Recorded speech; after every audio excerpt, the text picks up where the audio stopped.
আল্লাহ তাআলার জন্য সমস্ত প্রশংসা। আল্লাহ তাআলা পবিত্র জুমার নামাজ আদায়ের লক্ষ্যে আমাদেরকে আল্লাহর ঘর মসজিদে আসার তৌফিক দান করেছেন। এজন্য অন্তঃস্থল থেকে আল্লাহর শুকর আদায় করি, আলহামদুলিল্লাহ। সামনে আসছে কোরবানি। হযরত ইব্রাহিম আলাইহিস সালামের সুন্নাত ইব্রাহিমী নামে প্রসিদ্ধ। কারণ ইব্রাহিম আলাইহিস সালামের এবং তার পুত্র ইসমাইল আলাইহিস সালামের যে কোরবানির ইতিহাস, সেই ইতিহাসের স্মৃতিচারণ করে তার স্মারক হিসাবে আল্লাহ তাআলা উম্মতে মুহাম্মাদীকে কোরবানির এক বিশেষ পদ্ধতি দান করেছেন। অন্যথায় কোরবানি তো আগ থেকেই ছিল, হযরত আদম আলাইহিস সালাম থেকে কোরবানি ছিল। এজন্য রাসূলুল্লাহ সাল্লাল্লাহু আলাইহি ওয়াসাল্লামকে সাহাবায়ে কেরাম যখন জিজ্ঞেস করলেন, মা হাযিহিল আদাহি, এই কোরবানি কি? নবীজি সাল্লাল্লাহু আলাইহি ওয়াসাল্লাম তখন উত্তর দিয়েছেন, সুন্নাতু আবিকুম ইব্রাহিম, এটা হলো তোমাদের পিতা হযরত ইব্রাহিম আলাইহিস সালামের সুন্নাহ বা তরিকা। এখানে সুন্নাত মানে ফরজ ওয়াজিব সুন্নাত যেটা ওটা না, সুন্নাত মানে এখানে তরিকা। ইব্রাহিম আলাইহিস সালামের তরিকা এটা। সাহাবায়ে কেরাম জিজ্ঞেস করলেন যে ফামা লানা ফিহা ইয়া রাসূলুল্লাহ, ইব্রাহিম আলাইহিস সালামের তরিকা জিন্দা করলে আমাদের কি ফায়দা? নবীজি সাল্লাল্লাহু আলাইহি ওয়াসাল্লাম উত্তর দিলেন, বিকুল্লি শারাতিন হাসানা, প্রত্যেকটি চুলের বিনিময়ে, পশুর প্রত্যেকটি চুলের বিনিময়ে তোমরা একটা করে নেকি পাবা। সাহাবায়ে কেরাম বলেন, ফাসুফি ইয়া রাসূলুল্লাহ, চুলের ভিতরে তো পশম থাকে, সেগুলোর বিনিময়ে কি নেকি পাওয়া যাবে? নবীজি সাল্লাল্লাহু আলাইহি ওয়াসাল্লাম বললেন যে বিকুল্লি শারাতিন মিনাস সুফি হাসানা, প্রত্যেক পশমের বিনিময়ে আল্লাহ তাআলা একটি নেকি দান করবেন। কোরবানির দিনে আল্লাহর কাছে সবচেয়ে প্রিয় আমল হলো কোরবানি করা। এত গুরুত্বপূর্ণ ইবাদত, কিন্তু এই ইবাদতকে কেন্দ্র করে আমাদের সমাজে কিছু ভুল নিয়ম আছে, আমাদের সমাজে কিছু গাফলতি আছে, কিছু ত্রুটি আছে যেগুলো সমাজে বহুল প্রচলিত। সে ত্রুটিগুলো সম্পর্কে আজকে কিছু ধরিয়ে দেওয়ার চেষ্টা করব। আল্লাহ আমাদেরকে ত্রুটিগুলো সংশোধন করার তৌফিক দান করুন। এক নম্বর ত্রুটি হলো, সামর্থ্য থাকা সত্ত্বেও অনেকে কোরবানিকে গুরুত্ব দেন না। এটা ব্যাপক দেখা যায়। অথচ হাদিসে এসেছে রাসূলুল্লাহ সাল্লাল্লাহু আলাইহি ওয়াসাল্লাম বলেন, মান ওয়াজাদা সাআতান, যে ব্যক্তির সামর্থ্য আছে, ওয়ালা ইউদাহি, এরপরও কোরবানি করে নাই, ফালা ইয়াকরাবান্না মুসাল্লানা, সে যেন আমাদের ঈদগাহে না আসে। কত কঠিন কথা। নবীজি সাল্লাল্লাহু আলাইহি ওয়াসাল্লাম মদিনাতে যতদিন ছিলেন প্রত্যেক বছরই তিনি কোরবানি করেছিলেন। একটা বছর এমন যায় না যে তিনি কোরবানি করেন না। সামর্থ্য থাকা সত্ত্বেও কোরবানি না করার পেছনে কয়েকটা কারণ হয়। একটা হলো যে অনেকে মনে করে ঠিক আছে কোরবানি ওয়াজিব, কিন্তু মনে হয় আমার উপর ওয়াজিব না। নিজের সম্পদের হিসাব করে না। অথচ যাকাতের মতোই কোরবানির সময় নেসাবের হিসাব করতে হয়। যাদের নেসাব নিশ্চিত জানা আছে, যাকাত দিচ্ছেন, আলহামদুলিল্লাহ সম্পদশালী, তাদের কথা ভিন্ন। কিন্তু যাদের নেসাবের ব্যাপারে সন্দেহান আছে, তারা বিজ্ঞ কোনো আলেমের সাথে পরামর্শ করে নেসাবের হিসাব করে নেওয়া জরুরি। শরীয়তের মাসালা তো হলো কোরবানির 3 দিন 10, 11, 12 তারিখ, এই 3 দিন নেশাব পরিমাণ সম্পদ থাকলে তার উপর কোরবানি ওয়াজিব হয়। এটা তো শরীয়তের মাসালা। নেশাব কি? নেশাব সম্পর্কে আমরা জানি যে 52.5 তোলা রূপা, এটা নেশাব। তো 52.5 তোলা রূপার দাম কত আসে? এখন রূপার দাম কত আমার জানা নেই, তবে 1.5 লাখ অথবা 1,60,70 ভিতরে এরকম হলেই একজন মানুষের উপর কোরবানি ওয়াজিব হয়ে যায়। তো অন্তত একটা বকরি দিয়ে হলো তো তাকে কোরবানি করতে হয়। ওয়াজিব কোরবানি আদায় না করার এই প্রবণতা আমাদের সমাজে আছে, কোরবানিকে গুরুত্ব না দেওয়া। আরেকটা গাফলতি আমাদের সমাজের মধ্যে আছে, সেটা হলো হারাম অর্থ দিয়ে কোরবানি করা, অথবা যার উপার্জন হারাম এমন শরীরকে কোরবানিতে নিজের সাথে অংশগ্রহণ করানো। হারাম অর্থ দিয়ে কোরবানি করলে এ কোরবানি কবুল হয় না। কবুল তো পরের কথা, কোরবানি সহি হয় না। হাদিসে এসেছে রাসূলুল্লাহ সাল্লাল্লাহু আলাইহি ওয়াসাল্লাম বলেছেন, লা ইয়াকবালুল্লাহু ইল্লা তাইয়্যিব। আল্লাহ তাআলা হালালই গ্রহণ করেন, হারাম কখনো গ্রহণ করেন না। কোন শরীকের যদি হারাম উপার্জন থাকে, যেমন কথার কথা সুদী ব্যাংকে চাকরি করে, সুদী ব্যাংকে চাকরি করলে তার উপার্জন হালাল এবং হারাম মিশ্রিত, অর্থাৎ সে চাকরিত পুরা ব্যাংকের সব কাজের বিপরীতে বেতন পায়। তো ব্যাংকের সব কাজ হারাম না, কিছু কাজ আছে হালাল, আবার কিছু কাজ আছে হারাম যেগুলো সুদের সাথে সম্পৃক্ত, ওটার বিপরীতে সে বেতন পাচ্ছে। তাহলে তার কাছে যে বেতন আসছে সেটা কিছু হালাল কিছু হারাম, তাহলে হালাল এবং হারাম মিশ্রিত। তো কেউ যদি এরকম শরীক আপনার সাথে থাকতে চায়, তাহলে তার কাছ থেকে পরিষ্কার করতে হবে যে তুমি কোন অংশ থেকে দিচ্ছ। যদি তার জানা না থাকে, না আমি চাকরির টাকা থেকে দিচ্ছি, বেতন থেকে দিচ্ছি, অর্থাৎ বিষয়টা পরিষ্কার না, তাহলে এটা সন্দেহযুক্ত মাল হয়ে যায়, হালাল হারামের মিশ্রণ থেকে যায়। সে যদি পরিষ্কার করে বলে যে আমি আমার বেতনের হালাল অংশ থেকে কোরবানি করছি, তাহলে নিতে পারে, তবে সতর্কতা হলো না নেওয়া। কারণ কোরআন মাজিদে আল্লাহ তাআলা বলেছেন, ফাত্তাকুল্লাহা মাসতাতা'তুম, তোমরা তোমাদের সামর্থ্য অনুপাতে আল্লাহকে ভয় করো। তো আমি আমার কষ্টের হালাল টাকা দিয়ে কোরবানি দিচ্ছি, হারাম উপার্জন করে এমন একজনকে যদি শরীক নেই, তাহলে সকলের কোরবানি নষ্ট হয়ে যাওয়ার আশঙ্কা থাকে। তা আমাদের সমাজে এটা একটা বড় ত্রুটি। আজকে কোনো ওয়াজ নয়, সমাজে কোরবানির সাথে সম্পৃক্ত কিছু ত্রুটি নিয়ে আলোচনা করব, যাতে করে আমরা এগুলো সংশোধন করে নিতে পারি। আল্লাহ আমাদেরকে তৌফিক দান করুন। অনেকে আছে যে হালাল সম্পদ থেকে কোরবানি করে, সামর্থ্য আছে, আল্লাহ তাআলা টাকা পয়সা দিয়েছেন, কিন্তু কোরবানি করার সময় মনে করে যে একটা নিম্নমানের পশু কোন রকম কোরবানি দিয়ে দিলেই হয়ে যাবে।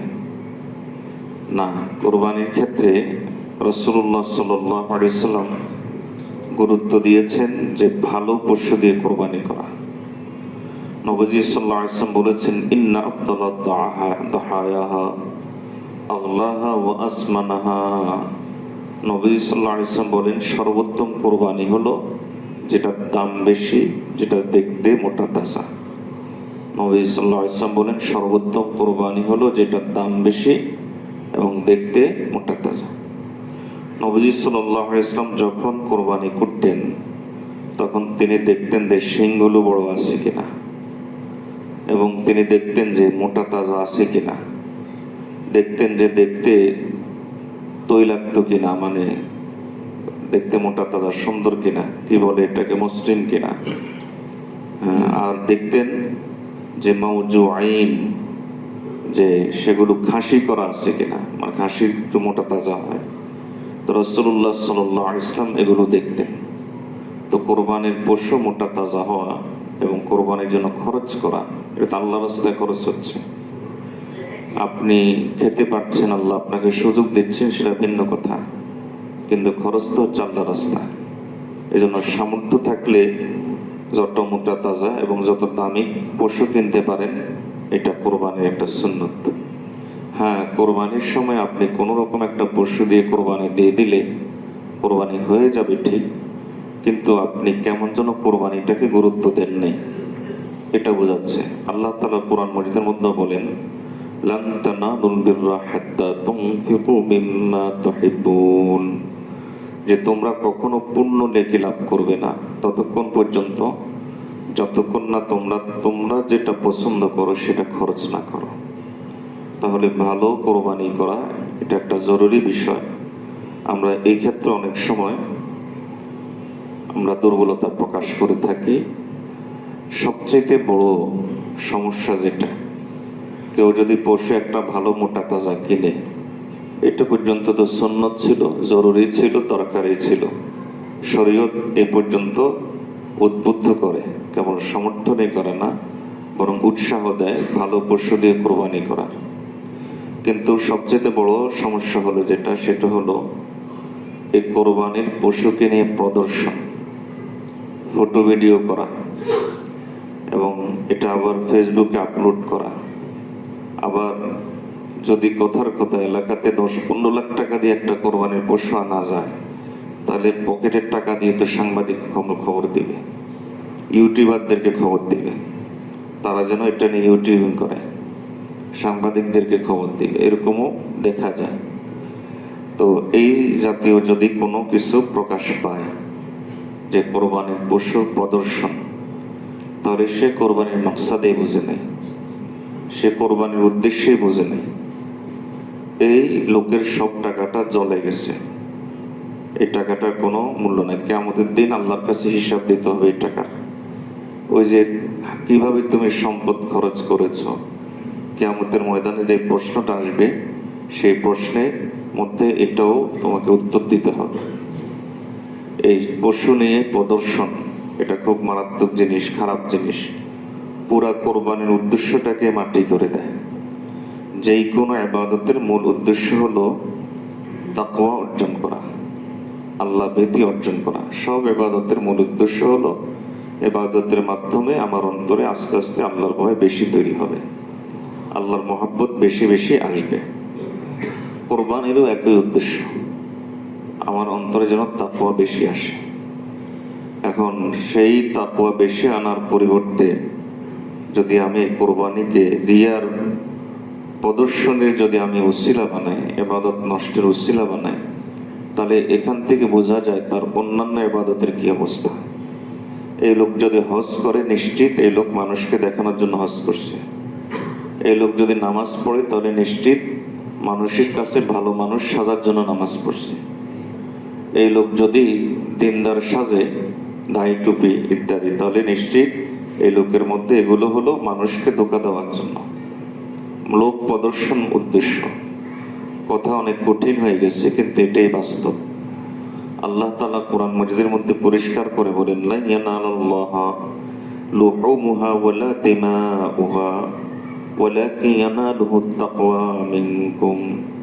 আল্লাহর কাছে গোশত পৌঁছে না, এ রক্ত পৌঁছে না, পৌঁছে হলো তোমাদের অন্তরের তাকওয়া, তাকওয়া পৌঁছে। এটা হলো কোরবানির ক্ষেত্রে আমাদের আরেকটা ভুল।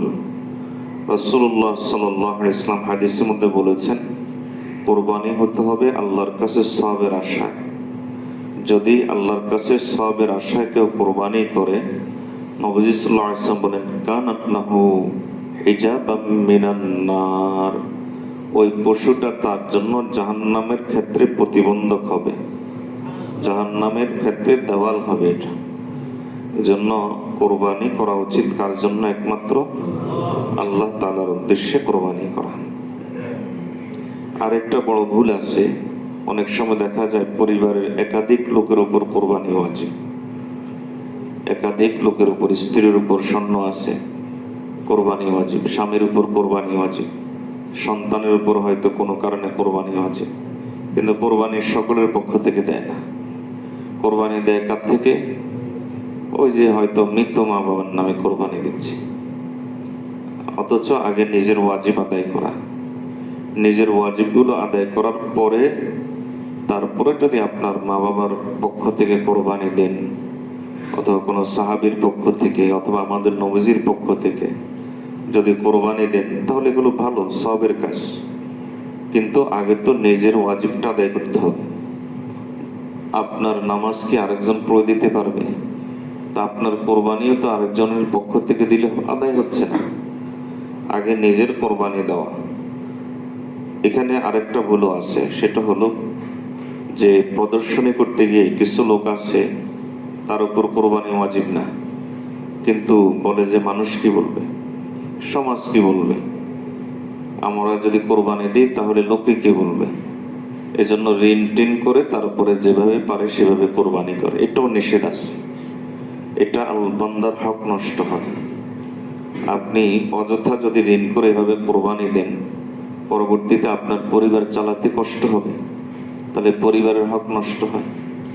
আর এই লোক ঋণ সময় মতো পরিশোধ করাটা তার জন্য কষ্টকর হয়ে যায়। তো যার থেকে ঋণ নেয় অনেক সময় তার সাথে ওয়াদা খেলাপ হয়। এভাবে একটা নফল আদায় করতে গিয়ে কতগুলো গুনার দরজা সে খুলে বসে থাকে। এজন্য এ জাতীয় কাজও না করা। আল্লাহ আমাদেরকে বোঝার তৌফিক দান করুন। তো যার উপর কোরবানি ওয়াজিব তার পক্ষ থেকে কোরবানি দেওয়া, এটা যেমন জরুরি। আবার কোরবানি যদি ওয়াজিব না হয় তাহলে অযথায় নিয়ে পেরেশানি দরকার নেই, অহেতুক পেরেশানি দরকার নেই। ঋণ করে কোরবানি দিতে হবে এই ধরনের চিন্তা মাথা থেকে ফেলে দেন। কোরবানির ক্ষেত্রে আরেকটা ত্রুটি আমাদের সমাজে আছে যে উপযুক্ত নয় এমন পশু দিয়ে কোরবানি করার প্রবণতা আছে। যেমন গরুর ক্ষেত্রে একটা বয়স সীমা আছে, বলেন তো কয় বছর? 2 বছর। ছাগলের ক্ষেত্রে একটা বয়স সীমা আছে, বলেন তো কত বছর? 1 বছর। এখন এই বয়স সীমাটা দেখা হয় না। দেখা যায় যে গরু একটু দেখতে শুনতে ভালো হলে মনে করে যে কোরবানি হয়ে যাবে না, এটাও দেখা জরুরি। আর পাশাপাশি এখন তো এই গরুগুলোকে অনেক দূর সফর করে আনা হয়, তাহলে দেখা যায় অনেক সময় হাঁটতে পারে না, ত্রুটি থাকে। এটাও খুব ভালো করে লক্ষ্য রাখা। হাদিসের মধ্যে এসেছে, আলী রাদিয়াল্লাহু তাআলা বলেন যে আমারনা রাসূলুল্লাহ সাল্লাল্লাহু আলাইহি ওয়াসাল্লাম আন নাস্তাশরিফাল আইন ওয়াল উযুন। নবীজি সাল্লাল্লাহু আলাইহি ওয়াসাল্লাম আমাদেরকে বলেছেন কোরবানির পশুর নাক, কান, তারপরে কি চোখ ইত্যাদি খুঁটে খুঁটে দেখার জন্য, দাঁত উঠছে কিনা, ঠিক আছে কিনা, এগুলো খুঁটে খুঁটে দেখার জন্য রাসূলুল্লাহ সাল্লাল্লাহু আলাইহি ওয়াসাল্লাম আমাদেরকে নির্দেশ দিয়েছেন। তো কোরবানির ক্ষেত্রে এটাও আমাদের একটা ত্রুটি। কোরবানির দিনের একটা বড় ত্রুটি আছে, এটা হলো গোশতে ব্যস্ত হয়ে গিয়ে নামাজ শেষ করে দেয়। গোশতে ব্যস্ত হয়ে গিয়ে নামাজ শেষ করে দেয়। এটা হলো অনেকটা লুঙ্গি খুলে পাগড়ি বাঁধার মতো আর কি। নিচে যে লুঙ্গি খুলে ফেলছে খবর নাই, কিন্তু পাগড়ি বাঁধছে লুঙ্গি দিয়ে। তো এই কিছু লোক আছে গোশতে এমন ব্যস্ত হয়ে যায়, এরপর নামাজ সময় মতো, মা বোনরাও কোরবানির গোশত ফ্রিজিং করা, এই করা সেই করা, এগুলো করতে গিয়ে দেখা যায় যে নামাজের ক্ষেত্রে অবহেলা দেখায়। অথচ নামাজের ক্ষেত্রে অবহেলা এটা শরীয়ত মোটেই বরদাস্ত করে না, এবং নামাজ কাজা হয়ে যাওয়া এটা শরীয়ত মোটেই বরদাস্ত করে না। আমি শুধু একটা ঘটনা শোনাই, ইতিহাসের একটা ছোট্ট অংশ। রাসূলুল্লাহ সাল্লাল্লাহু আলাইহি ওয়াসাল্লাম খন্দকের যুদ্ধের সময় নবী সাল্লাল্লাহু আলাইহি ওয়াসাল্লাম তিনি চারিদিক থেকে যখন ঘেরাও করে ফেলা হয়েছে নবীজিকে, তখন তো তিনি খন্দক বা পরিখা বা কূপ খনন করেছেন। তো শত্রুদের এই তীব্র প্রতিরোধের মুখে নবীজি সাল্লাল্লাহু আলাইহি ওয়াসাল্লাম এবং সাহাবায়ে কেরামের আসরের নামাজ কাজা হয়ে গিয়েছিল। আসরের নামাজটা সময়মত পড়তে পারেন না। দেখুন নবীজি সাল্লাল্লাহু আলাইহি ওয়াসাল্লাম এটা সহ্য করতে পারেন না। মেনে নিতে পারেননি। নবীজি সাল্লাল্লাহু আলাইহি ওয়াসাল্লাম সাথে সাথে হাত তুলে বদদোয়া করেছেন। হাত তুলে বদদোয়া, হাদিসে এসেছে নবীজি এই পরিমাণ হাত তুলেছেন যে নবীজির বগল নিচ দেখা গেছে, মানে এইভাবে বদদোয়া করেছেন, এভাবে নবীজি এভাবে বদদোয়া করেছেন। অথচ নবীজি সাল্লাল্লাহু আলাইহি ওয়াসাল্লামের সামনে তার আপন চাচা উহুদের যুদ্ধে হিন্দা ওয়াহশী কলিজা চিবিয়ে খেয়েছে, বদদোয়া করেননি, কেঁদেছেন কিন্তু বদদোয়া করেননি। হিন্দা যেদিন মুসলমান হতে এসেছে, পরবর্তী দিনে সাহাবিয়া হয়ে গেছে, তো যিনি এদিন মুসলমান হতে এসেছে তখন সেদিন নবী সাল্লাল্লাহু আলাইহি ওয়াসাল্লাম তাকে বলেছিলেন যে তুমি হিন্দা না, আবু সুফিয়ানের স্ত্রী? বলে যে হ্যাঁ আমি সেই। আওয়াজ শুনে নবীজি বুঝে ফেলেছে। নবীজি তখন তাকে শুধু এটুকু বলেছেন, তোমাকে মাফ করেছি, আল্লাহ মাফ করেছেন, কিন্তু আমার চোখের সামনে যদি পড়ো তার চাচার কথা মনে পড়ে যাবে, এটা আমি মানুষ হিসেবে অপারগ, একটু আমার চোখের আড়ালে থাকিও। কিন্তু বদদোয়া করেননি। নবীজি সাল্লাল্লাহু আলাইহি ওয়াসাল্লাম সেই উহুদের যুদ্ধেও কঠিন মুহূর্ত গেছে, নবীজি বদদোয়া করেন। তায়েফের সময় কঠিন মুহূর্ত গেছে, নবীজি কিন্তু ওই সময় বদদোয়া করেননি। কিন্তু এক ওয়াক্ত আসর নামাজ কাজা হয়েছে, নবীজি এটা মানতে পারেননি, এভাবে হাত তুলে তিনি বদদোয়া করেছেন। কি বদদোয়া করেছেন? আল্লাহুম্মা আমলা কুলুবাল্লাযিনা قد شغلونا عن الصلاة الوسطى نارا واملأ بيوتهم نارا واملأ قبورهم نارا। হে আল্লাহ, যাদের কারণে আজকে আসর নামাজ পড়তে পারিনি, আপনি তাদের অন্তরগুলোকে জাহান্নামের আগুন দিয়ে, অশান্তি দিয়ে ভরে দেন। হে আল্লাহ, যাদের কারণে আসর নামাজ পড়তে পারি নাই, তাদের ঘরগুলোকে আপনি অশান্তি দিয়ে ভরে দেন। আল্লাহ, যাদের কারণে আসর নামাজ পড়তে পারি নাই, দেখেন নবীজির বদদোয়া একটা বদদোয়া করলে তো হয়ে যেত, কিন্তু নবীজি তিনটা বদদোয়া করেছেন। হে আল্লাহ, যাদের কারণে আসর নামাজ পড়তে পারি নাই, তাদের আপনি কবরগুলোকে জাহান্নামের আগুন দিয়ে ভরে দেন। এখন আপনি কোরবানির উসিলায় নামাজ ত্যাগ করবেন, তাহলে বলেন কোরবানি কবুল হবে কোথায়? উল্টা নবীজির বদদোয়া পাবেন, উল্টা নবীজির বদদোয়া পাবেন। এজন্যই যেই ঘরে নামাজ থাকে না, সেই ঘরে শান্তির সব উপকরণ থাকলেও শান্তি পাওয়া যাবে না। কারণ কি? নবীজির বদদোয়া। যেই ঘরে, যে বাসায় নামাজ থাকবে না, সে বাসায় অশান্তির কোনো কারণ না থাকলেও সেখানে শান্তি পাওয়া যাবে না। এর কারণ হলো নবীজির বদদোয়া। আল্লাহ আমাদেরকে এই কথাগুলো বোঝার তৌফিক দান করুন। এজন্য কোরবানির পশু হাটে গিয়ে তারপর দেখা যায় যে গরু দেখতে দেখতে দেখতে নামাজ কাজা হয়।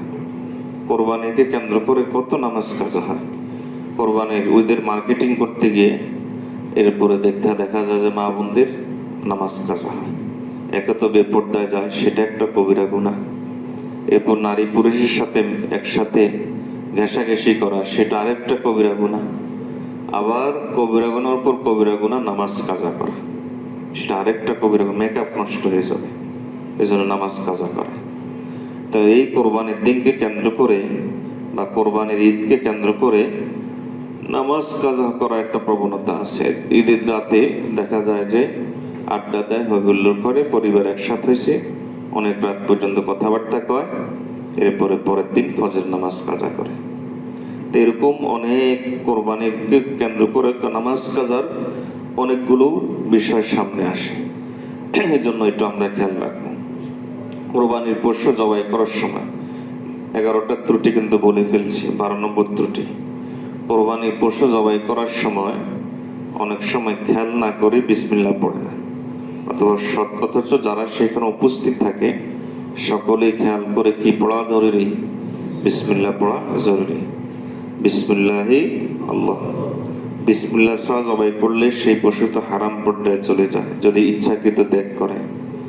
তো আর যদি ভুলবশত হয় তাহলে পশু হালাল হয়ে যাবে ঠিক, কিন্তু এটা কেন হবে? এই ভুলটা কেন হবে? এত বড় ভুল কেন হবে?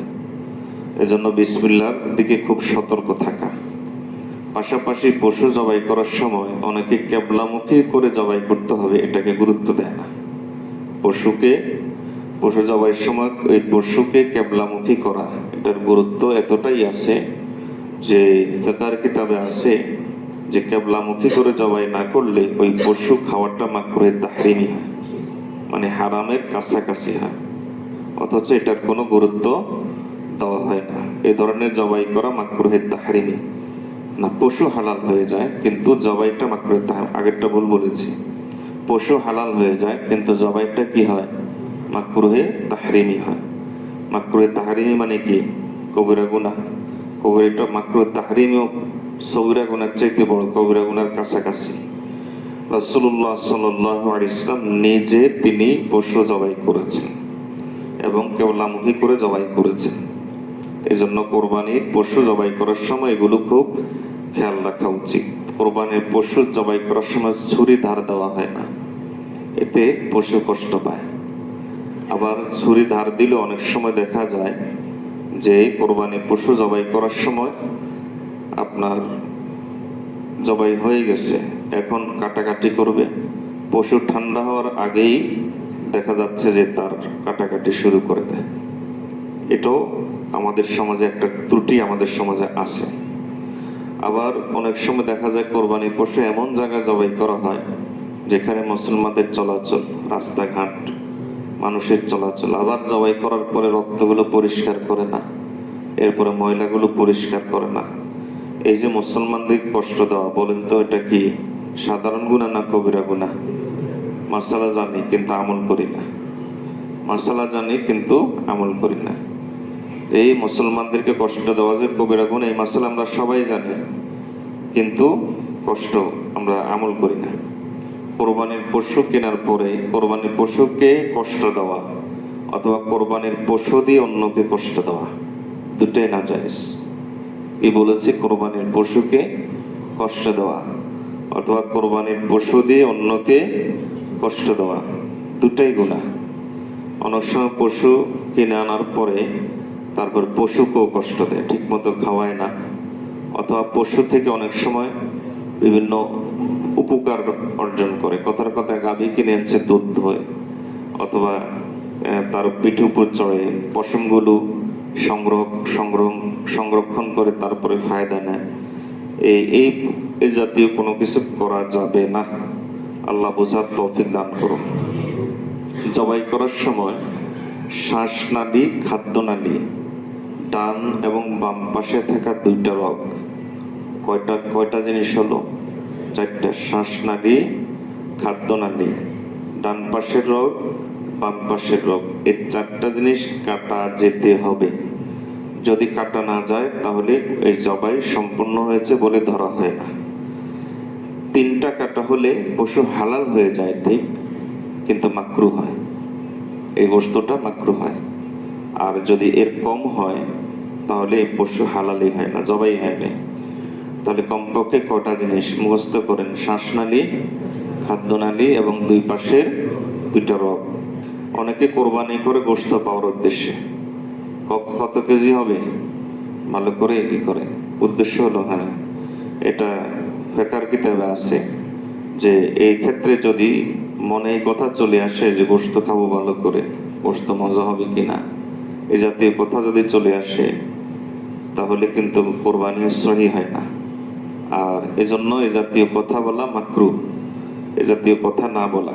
এটা আমাদের সমাজে খুব ব্যাপক প্রচলন আছে। এখন তো অনলাইনে যুগ, ফিতা দিয়ে মাপে, তারপরে এত কেজি না। কোরবানি পশু দেখে শুনে কিনবেন বাজারে গিয়ে, এটাই হলো সুন্নাত। আলী রাদিয়াল্লাহু তাআলা যেমন দেখে শুনে, নবী সাল্লাল্লাহু আলাইহি ওয়াসাল্লাম বলেছেন চোখ কান ভালো করে দেখে শুনে কিনবা। এটাই হলো কোরবানি পশু ওজন করার সুন্নাত। কোরবানির গোশত ভাগ করার সময় অনেক সময় অনেক জায়গায় গোশতগুলো কেজি টেজি দিয়ে ঠিক করে ভাগ করে, এরপরে গিলা করে যেগুলো আন্দাজে ভাগ করে দেয়। এতে যদি কথার কথা একজনের মনেও যদি একটু ত্রুটি থাকে, খুঁতখুত থাকে যে আমার ভাগে একটু কম আসছে, তাহলে সকলের কোরবানি বরবাদ। আর এই খুঁতখুত আসতেই পারে, আমার তো আসবে, আপনাদের আসবে কিনা আমি জানি না। কথার কথা ভাগ করছে একসাথে, কলিজা এরপরে গুলো একসাথে ভাগ করছে, খুঁতখুত আমার মনে আসবে। এখন আপনাদের মনে না আসতে পারে, আপনারা তো ভালো মানুষ, কিন্তু এই খুঁতখুঁত আসতেই পারে, আসবেই। এই যে মানুষ হিসেবে খুঁতখুঁত আসবেই। এই জন্য কোরবানির পশুর প্রতিটি অংশ মাপ দিয়ে ওজন করে তারপরে সেটা ভাগ করা। কোনোটা যদি এরকম সম্ভব না হয়, ওজন দিয়ে মাপ দিয়ে ভাগ করা যাচ্ছে না, তাহলে সেটা সকলের সম্মতিতে আল্লাহর হস্তে দিয়ে দেন। কিন্তু ভাগ করলে এই ভাগটা পরিপূর্ণভাবে হতে হবে, এটা আমাদের মনে রাখতে হবে। আল্লাহ বোঝার তৌফিক দান করুন। কোরবানির ক্ষেত্রে আমাদের আরেকটা ত্রুটি হলো যে, এটা অবশ্য খুব কম পাওয়া যায়, যে সেটা হলো কসাইয়ের মজুরি হিসাবে গোশত দিয়ে দেওয়া। এটা এক সময় ছিল, এখন আলহামদুলিল্লাহ উলামায়ে কেরাম এই মাসআলাটা ব্যাপকভাবে আলোচনা করার কারণে এখন এটা অনেকটা কমে গেছে। আর আরেকটা ত্রুটি হলো কোরবানির চামড়া সঠিক খাতে ব্যবহার না করা। কোরবানির পশুর চামড়া সঠিক খাতে ব্যবহার না করা। এক্ষেত্রে তিনটা জিনিস বলি। প্রথম জিনিস হলো, দেখবেন বিভিন্ন মাদ্রাসার ছাত্র এই সময় আপনাদের কাছে আসে, যেমন আমার মাদ্রাসার ছাত্র আসবে, বিশেষ করে 13 নম্বর দারুল উলুম, সেখানে ছাত্র আসবে। আপনারা জানেন সেখানে প্রায় 1000 ছাত্র আছে। তো বিশাল একটা খরচ, প্রতি মাসে 18-19 লাখ টাকা খরচ। এই খরচটা বহন করতে হয়, ছাত্রদের থেকে আসে, আপনাদের দান সদকা ইত্যাদির মাধ্যমে এই খরচটা বহন করা হয়। এখন কোরবানির পশুর চামড়ার দাম একেবারেই কম। একটা চামড়া, বড় গরুর চামড়া গত বছর আমরা বিক্রি করেছি এভারেজে 740 টাকা করে, তাও টাকা পাইতে অনেক কষ্ট হয়েছে। এই একটা চামড়া আনা নেওয়া, একজন ছাত্র, একজন তালেবে ইলম যে কাজ করে, তার সারাদিনের নাস্তা পানি ইত্যাদি খরচ, রিক্সা ভাড়া ইত্যাদি, দেখা যায় একটা চামড়ার পিছনে 300-400 টাকা খরচ হয়ে যায়। এরপরও কিছু আল্লাহর বান্দা আছে, আল্লাহ তাদেরকে হেদায়েত দান করুন, এতটাই খাচ্ছড় যে যখন কোনো মাদ্রাসার ছাত্রকে দেখে তখন ধমক দেয় যে কেন আসছো, কি জন্য আসছো, দিব না, অমুকখানে দিব। ভাই, অমুকখানে দিবেন ভালো কথা, সুন্দর করে বলা যায়, গেট বন্ধ করার দরকার কি, তোমার গেট বন্ধ করার দরকার কি? এই লোক কোরবানি দেওয়ার উপযুক্তই না, এ লোক অসামাজিক, এ লোক নিচু স্তরের, মাইন্ড নিচু স্তরের, নিম্ন শ্রেণীর মানুষ, এই লোক কোরবানি দেওয়ারই উপযুক্ত না। এই লোক কেমনে কোরবানি দিচ্ছে আল্লাহ ভালো জানে। আর বাকি কথা হলো, একজন মাদ্রাসার তালেবে ইলমকে আপনি ধমক দিলেন, এর দাম আল্লাহর কাছে কি আপনি জানেন? আপনার তো শুকর আদায় করার দরকার ছিল যে আল্লাহর একজন ওলি, আল্লাহর কিছু নেক বান্দা আপনার বাড়ির সামনে আসছে, তাদের পবিত্র পা আপনার বাড়ির দরজায় পড়ছে, এদের এই পায়ের উসিলায় হয়তো আপনার কোরবানি কবুল হতো। কিন্তু আপনি তাকে ধমক দিচ্ছেন, এটা কেমন কথা ভাই? চামড়া দিলে দিবেন, না দিলে নাই। আমাদের মাদ্রাসার চামড়া বর্তমান বাজারের অবস্থায় এই, মাদ্রাসার চামড়া দিয়ে যে মাদ্রাসা খুব লাভবান হয় এরকম না। এরপর আপনাদের কাছে কেন যায়, এই প্রশ্নটা থেকে যায়। এটা একটা বড় উদ্দেশ্য হলো আপনাদের কাছে যাওয়ার, যে মাদ্রাসার সাথে আপনাদের একটা সম্পর্ক তৈরি করা। একটা চামড়া দিলে তখন আপনার অজান্তেই ওই মাদ্রাসার প্রতি আপনার একটা মহব্বত তৈরি হবে, এই মাদ্রাসার সাথে একটা মহব্বত তৈরি হওয়া, এই একটা বড় উদ্দেশ্যকে সামনে রেখে আপনাদের কাছে যায়। আপনি তাকে ধমক দিলেন, এটা খুব খারাপ জিনিস। আল্লাহ আমাদেরকে এই জাতীয় নিচু মন মানসিকতা পরিহার করার তৌফিক দান করুন। গত বছর আমি শুনেছি যে আমার মাদ্রাসার তালেবে ইলম কোনো বাড়িতে এরকম ধমক খেয়েছে। আল্লাহর ওয়াস্তে এরকম না শুনি, আর যদি ওই বাড়ির ঠিকানা আমাকে দিতে পারে, আমি জমাতে বলবো অমুক বাড়িতে হয়েছে। এটা আমি এটাকে খুব মনে কষ্ট নিয়েছি। শুধু মনে কষ্ট না, একটা মারাত্মক মনে কষ্ট নিয়েছি যে মাদ্রাসার তালেবে ইলমকে ধমক দেওয়া এবং তাদেরকে ভিক্ষুকের মতো আচরণ করা। আমাদের মাদ্রাসার তালেবে ইলমদের মধ্যে গরিব আছে, কিন্তু এমন ধনীও আছে যে তারা বাড়িতে লক্ষ টাকার কোরবানি দেয়। সে আপনার কাছে আসছে মাদ্রাসা জিম্মাদারি হিসাবে। এমন ধনীও আছে আলহামদুলিল্লাহ যে আপনাকে 10 বার কিনতে পারবে, এরকম ধনীও আছে। হ্যাঁ, গরিবও আছে। মাদ্রাসার বৈশিষ্ট্য হলো এই, রাজার ছেলে এবং গরিবের ছেলে সবাই মসজিদে যেরকম এক কাতারে দাঁড়ায়, মাদ্রাসার তালিব ইলমও একসাথে পড়ে, একই সাথে তারা পড়ে। এটা মাদ্রাসার বৈশিষ্ট্য। এই মাদ্রাসার এই বৈশিষ্ট্য এই জন্য এটা রাখা হয়েছে যাতে করে অহংকার ইত্যাদি এগুলো যেন মিটে যায়। ইসলাম, আল্লাহ আমাদেরকে বোঝার তৌফিক দান করুন। আকাশের নিচে জমিনের উপরে সর্বশ্রেষ্ঠ জাতিকে, সর্বশ্রেষ্ঠ গোষ্ঠীকে নবীজির ভাষায় খায়রুকুম মান তাআল্লামাল কুরআনা ওয়া আল্লামাহু, যারা তোমাদেরকে কোরআন শিখে শিখায়, আপনি তাদেরকে বকা দিলেন। নাউজুবিল্লাহ ইয়াজুবিল্লাহ, এই কাজটা না করি। যদি পারেন তাহলে চামড়াটা দিয়ে দিবেন, আর যদি না পারেন তাহলে খুব বিনয়ের সাথে মহব্বতের সাথে পারলে বসে চাটা খাওয়াবেন। ওরা তো ওদিন খাবে না, আপনি নাস্তার অফার দিলেন, ওরা কি খাবে? ওদের অনেক কাজ, সারাদিন কি পরিমাণ পরিশ্রম করে কল্পনা করতে পারবেন না, অনেক কাজ। তা আপনি পারলে তাদেরকে নাস্তার অফার দিবেন, আদবের সাথে মুআমালা করবেন, আচরণ করবেন। আল্লাহ আমাদেরকে বোঝার তৌফিক দান করুন। আমার এই কথাগুলো দ্বারা অনেকের একটু মনোকষ্ট গেছে, যাক, মনোকষ্টটা যাক, তবু একটু সংশোধন হন। আর মনোকষ্ট যে যদি বাইরের সমালোচনা করেন, তবু কিছু মানুষের কাছে পৌঁছে যাক কথাগুলো। সমালোচনা শুরুতে হলো কিছু মানুষের কাছে কথাগুলো পৌঁছে যাক। আল্লাহ বুঝার তৌফিক দান করুন। কোরবানির পশুর হারাম অংশ খাবেন না। হারাম অংশ কি কি? 1, প্রবাহিত রক্ত। 2, পুরুষাঙ্গ। এখন পুরুষাঙ্গ খাওয়ার একটা প্রবণতা দেখা গেছে, ফেসবুকে দেখা যায় যেটা খাইলে এই উপকার ওই উপকার। তো এই জাতীয় করা, অন্ডকোষ, এটা হারাম। স্ত্রীর যে অঙ্গ আছে, স্ত্রী অঙ্গ যেটা আছে, এটা হারাম। এবং গিঁটযুক্ত মাংসপিণ্ড, গিঁটযুক্ত মাংসপিণ্ড, কিছু মাংস আছে এটা গিঁটযুক্ত, এটা আমি চিনি না, ফেকার কিতাবে এভাবে লেখা আছে। তো এরকম মূত্রথলি, পিত্তথলি, এগুলো কোরবানির। অনেকে জিজ্ঞেস করে ভুঁড়ি খাওয়া যাবে কিনা। ভুঁড়ি খাওয়া যাবে, কোনো ফেকার কিতাবে এটাকে হারাম বলা হয় নাই। আপনার রুচিতে যদি না লাগে তাহলে আপনি খাবেন না, সেটা ভিন্ন বিষয়, কিন্তু হালাল, এটা কোনো সমস্যা নাই। আল্লাহ আমাদেরকে যে কোরবানির কেন্দ্র করে যে ত্রুটিগুলোর কথা বলেছে, এই ত্রুটিগুলোকে সংশোধন করে নেওয়ার তৌফিক দান করুন। যে বিক্ষিপ্ত কিছু কথা আলোচনা করেছে, এগুলো আমাদের সমাজে আছে, এর বাইরেও কিছু ত্রুটি থাকতে পারে। আমি চিন্তা করে করে যেগুলো আমার মাথায় আসছে এই ত্রুটিগুলো, সেগুলোই নোট করে নিয়ে আসছে, এর বাইরেও থাকতে পারে। তো এর বাইরেও যে ত্রুটি যদি থাকে তাহলে সেগুলো উলামায়ে কেরামের সাথে আলোচনা করে সংশোধন করে নেবেন। সর্বশেষ একটা ছোট্ট কথা না বললেই নয়, সেটা হলো আমার ধারণা মতে গোটা দেশবাসীর কলেজা চৌচির হয়ে আছে, গোটা দেশবাসীর কলেজা টুকরা টুকরা হয়ে আছে। কারণ দেশের ছোট্ট ছোট্ট শিশুরাও পর্যন্ত এখন নিরাপদ নয়। এখানে কয়েকটা জিনিস খেয়াল করেন।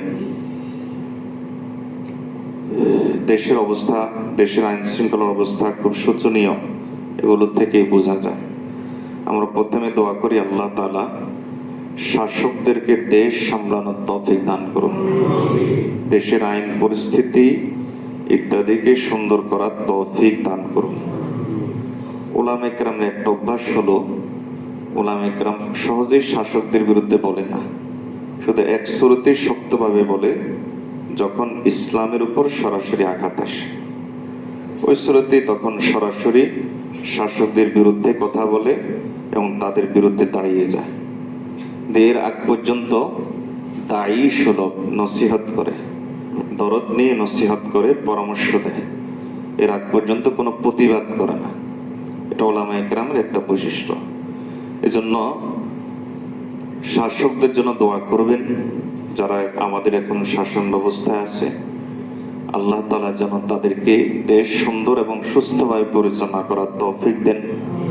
ভালো একটা দিক হলো যে প্রধানমন্ত্রী নিজেই ওই বাসায় গিয়েছেন, এটাতে আমি অত্যন্ত খুশি হয়েছি এবং এর জন্য দোয়াও অন্তর থেকে এসেছে। বলতে পারেন না আপনার দোয়া কি কাজে আসবে ভাই, কার দোয়া কাজে লাগে আপনি কেন জানেন। তো এই জন্য দোয়াও অন্তর থেকে এসেছে যে এই একটা আন্তরিকতা আমাদেরকে উৎসাহিত করেছে, কিছুটা আশা জাগিয়েছে। তবে একটা বাস্তবতা হলো এই যে এই বাস্তবতাটা আপনারা মেনে নিতে হবে এবং এটাই বাস্তব। সেটা হলো ইসলামী খেলাফত ব্যবস্থা ছাড়া কখনোই আসলে এসব অপরাধীর পরিপূর্ণ বিচার হবে না। এটি হলো বাস্তবতা। আমাদের বড় দোষ হলো আমরা মুসলমান কিন্তু ইসলাম চাই না। মুসলমান কিন্তু রাষ্ট্রে বিচার ব্যবস্থা ইসলাম দরকার, এটা আমরা চাই না। আমরা যত ভোটাভুটি করি সব হলো ব্রিটিশদের আইন বাস্তবায়ন করার জন্য, সব হলো ইংরেজদের আইন বাস্তবায়ন করার জন্য। একটা রাষ্ট্রের মুসলমানদের কোটি কোটি টাকা খরচ করে ব্রিটিশদের আইন বাস্তবায়ন করার পক্ষে কে আছেন আর কে না আছেন এটা না, কাদেরকে দিয়ে আইন চালাবেন এ নিয়ে ভোট হয়। এই ব্রিটিশদের আইনের পক্ষে কে আছেন না আছেন এটা নিয়ে ভোট হয় না, ভোট হয় কাদেরকে দিয়ে আইন চালাবেন এটা নিয়ে ভোট হয়। কার টাকা খরচ হয়? মুসলমানদের টাকা। কার আইন বাস্তবায়ন করার জন্য? ইহুদি খ্রিস্টানদের আইন বাস্তবায়ন করার জন্য। আমরা কি পরিমাণ দুর্ভাগা জাতি। আল্লাহ আমাদেরকে হেফাজত করুন, আল্লাহ আমাদেরকে হেফাজত। এই জন্য বিশেষ করে দেশের আইন শৃঙ্খলা পরিস্থিতির জন্য দোয়া করবেন। আর আরেকটা বিষয় লক্ষ্য করছেন কিনা কি জানে, মাদ্রাসার কোনো ত্রুটি নাই আমি তা বলি না, আমি আগেও বলেছি অপরাধী সবখানে তা থাকতে পারে, সব জায়গাতে অপরাধী অপরাধী অপরাধী এটা সব জায়গাতেই থাকতে পারে। কিন্তু এই যে ঘটনাটা, এত বড় একটা দুর্ঘটনা ঘটে গেল, কিন্তু কোন নারীবাদী কোন বুদ্ধিজীবী এদেরকে দেখছেন এ নিয়ে কোনো কথা বলতে? তাহলে এদের এজেন্ডাটা কি? এদের এজেন্ডাটা হলো একটাই, সেটা হলো এদেশে ইসলামকে ধ্বংস করা। এজন্য সচেতন থাকবেন। আল্লাহ আমাদেরকে সচেতন থাকার তৌফিক দান করুন। আল্লাহ ছোট্ট ফুলের মতো বাচ্চাটির আম্মা আব্বাকে সবরে জামিল ইখতিয়ার করার তৌফিক দান করুন। এরকম কোন দুর্ঘটনা আমাদেরকে যেন আর না কাঁদায়, আল্লাহর কাছে সে দোয়া করি। আমি ব্যক্তিগতভাবে ওই বাচ্চার বাবার একটু সামান্য কথোপকথন শুনেছি। আমি চোখের পানি ধরে রাখা তো কঠিন, কে পারছে? আমি তো পারিনি। আমার ধারণা মতো আপনারা কেউই পারেন নাই। এই নর পিশাচদের শাস্তির মুখে আনা যাবে একটা পদ্ধতিতে, সেটা হলো যদি ইসলামী খেলাফত ব্যবস্থা কায়েম হয়। তোমরা তোমাদের আইনের ফেরি করো, আমরা আমাদের ইসলামের কথা বলি। এরপরও দেখা যায় বাধা আসে। তো এরকম বাধা যেন না আসে, আমরা যেন আমাদের কথা বলতে পারি, এরকম পরিবেশ যেন তৈরি হয়, এজন্য দোয়া করা খুব জরুরি। আল্লাহ আমাদেরকে সকলকে, কিভাবে যে বলি, আল্লাহ আমাদের সকলকে নিরাপদ করে দিন, নিরাপদ সমাজ আল্লাহ আমাদের সকলকে দান করুন। ওয়া আখিরু দাওয়ানা আলহামদুলিল্লাহি রাব্বিল আলামিন।